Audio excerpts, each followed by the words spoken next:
في الفيديو النهارده اقول لك على 5 اكلات لو ما اكلتش حاجه منها وانت رايح تتمرن اعتبر ان التمرين بتاعك ده ملوش لازمه ومن غير فايده خالص. حياة النبي محمد دي اللي هيجيب لي جلطه، ما حد هيجيب لي جلطه غير ده.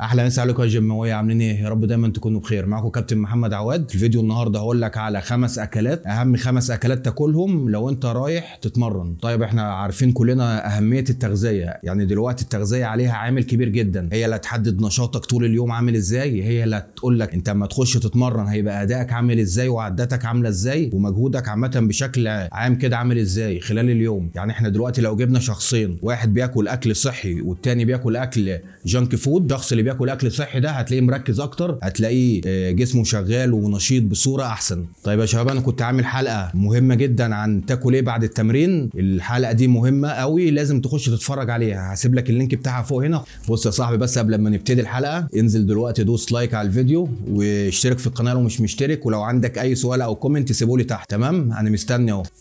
يلا بينا. اول وجبه معايا النهارده وهي الشوفان. طبعا الشوفان سمعنا كتير جدا عن فوائده، انا طبعا كنت عامل حلقه مخصوص عن فوائد الشوفان، هبقى اسيبها لك في اللينك اللي فوق هنا، بس هذكر لك سريعا كده فوائده. الشوفان ده من الكومبلكس كارب، يعني الكربوهيدرات المعقده اللي بتقعد في جسمك فتره طويله جدا او لما جسمك يهضمها، يعني هتديك الطاقه في التمرين، تخلي عندك سكر الدم في مستوى معتدل، يعني مش هتعمل لك الانسولين سبايك. والشوفان كمان بيبقى فيه فيتامين بي، الفيتامين بي ده اللي مسؤول عن تحويل الكربوهيدرات لطاقه. الشوفان زي ما هو مصدر الكربوهيدرات، خلي بالك ان هو فيه نسبه بروتين كويسه جدا. الحاجه اللي بعد كده اللي لازم تاكلها قبل ما تروح تتمرن وهي الفلفل الحامي، الفلفل الحراق.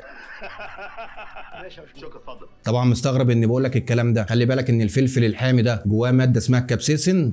الماده دي اما بتخش جسمك بيفرز مواد تانية بتساعد على تقليل الالم في العضلات وفي المفاصل وفي الظهر في عظمك كله عامه.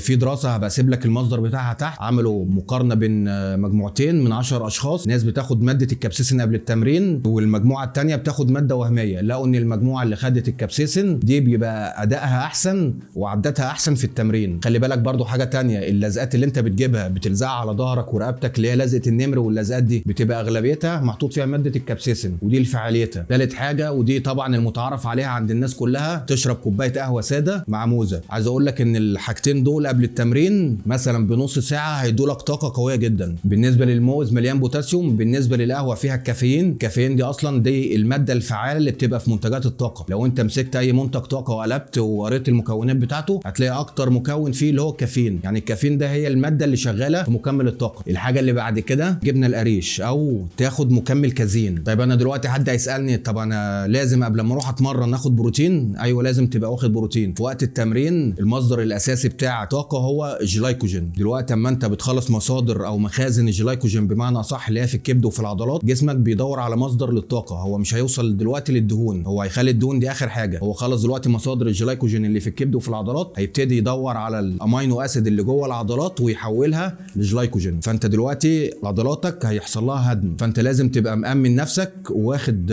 وجبه قبل التمرين يكون فيها بروتين. طيب سؤال تاني دلوقتي، انا ممكن اخد واي بروتين بدل الكازين؟ تمام، خلي بالك ان الكازين ده بروتين بطيء الامتصاص، وبطيء الامتصاص وبمعنى اصح ان هو بيفضل في مستوى ثابت في الدم، يعني الامينو اسيد بيفضل مستوى ثابت في الدم لمده اطول. تمام. بالنسبه للواي بروتين، هو واي بروتين ده اصلا بروتين سريع الامتصاص، بيوصل لاعلى معدلاته في اول ساعه، بعد اول ساعه الامينو اسيد في الدم بيبتدي يقل، فانت الفتره بتاعت التمرين دي محتاج حاجه ثابته تدي لك بروتين طول التمرين، فالاحسن لك انك تاخد مكمل الكازين او بمعنى اصح تاكل جبنه قريش. الحاجه اللي بعد كده ودي مهمه جدا برضو اللي هو البنجر، لازم تبقى واكل بنجر قبل التمرين، بس خلي بالك ان هو بيشتغل في مجرى الدم او جسمك بيبتدي يستفاد منه بعد ساعتين من اكله. يعني انت المفروض قبل ما تبقى رايح تتمرن تبقى عامل لك طبق سلطه كده قبل التمرين بساعتين 3، تبقى حاطط فيه الفلفل الحامي اللي قلت لك عليه، تبقى حاطط فيه بنجر. وحاجه تانية بالنسبه للبنجر، البنجر مليان نيتريت، النيتريت دي لما بتخش جسم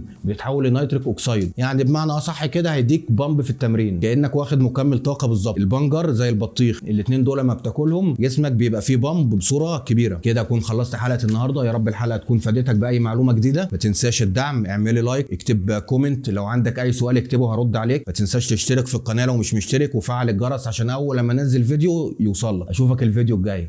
سلام. ها، محدش قال رأيه في المرش الجديد؟ ها، ايه الكلام؟